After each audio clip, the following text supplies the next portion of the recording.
By now, you have seen a few videos on the fair catch kick that happened last night, and you have learned about how it's the first time that it's happened since 1976, etc., etc. But there are some huge details that you might have missed, and this play might change the entire course of this NFL season. How did the Chargers know that they could do this?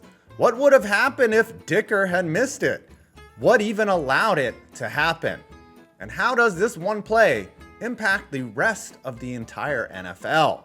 Okay, before the kick even happens, the Chargers defense really bucked up and got a 3-and-out in a seemingly meaningless end of the half drive. Then on the ensuing punt, Tremon Smith committed fair catch interference, and that set up the free kick attempt. This is a detail that is very much being overlooked. You might think Tremon Smith had no business being near the returner in this incident, and his carelessness might have ruined his entire season. I'll get to that. But you have to give credit to Darius Davis, who really sold that he was going to return the punt, signaled for a fair catch at the latest possible time, and then drew the penalty in a way that would make Kobe Bryant shed a tear.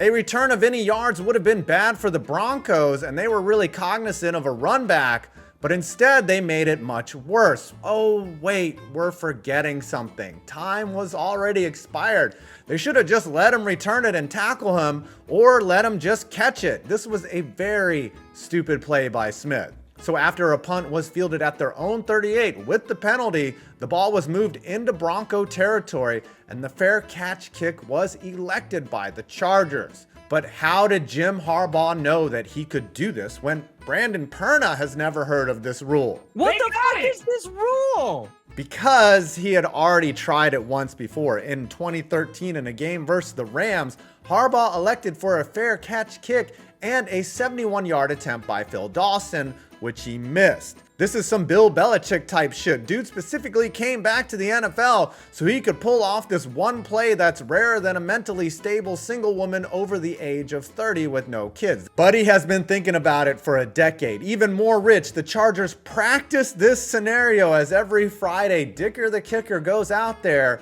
and tries it out. Details, people. Details. Now, what if he had missed it? Well, a free catch kick is returnable, so there is a risk with this play. The ball is not live like it is during a kickoff.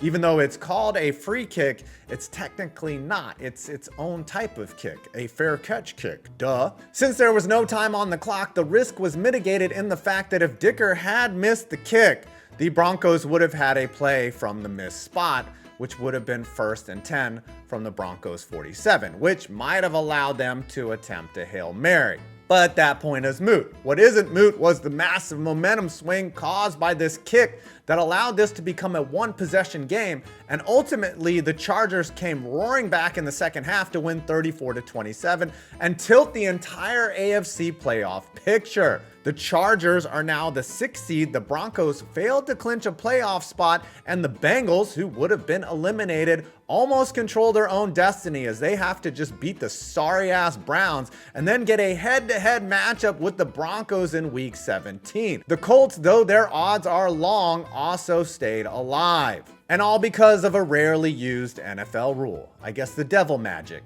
is in the details. Well, I hope you enjoyed this video. If you want to get in on Underdog, please visit the site from their link below, and you can use my code 5points to get a first-time deposit match of up to $1,000. It would really help me out if you could show some love to this channel.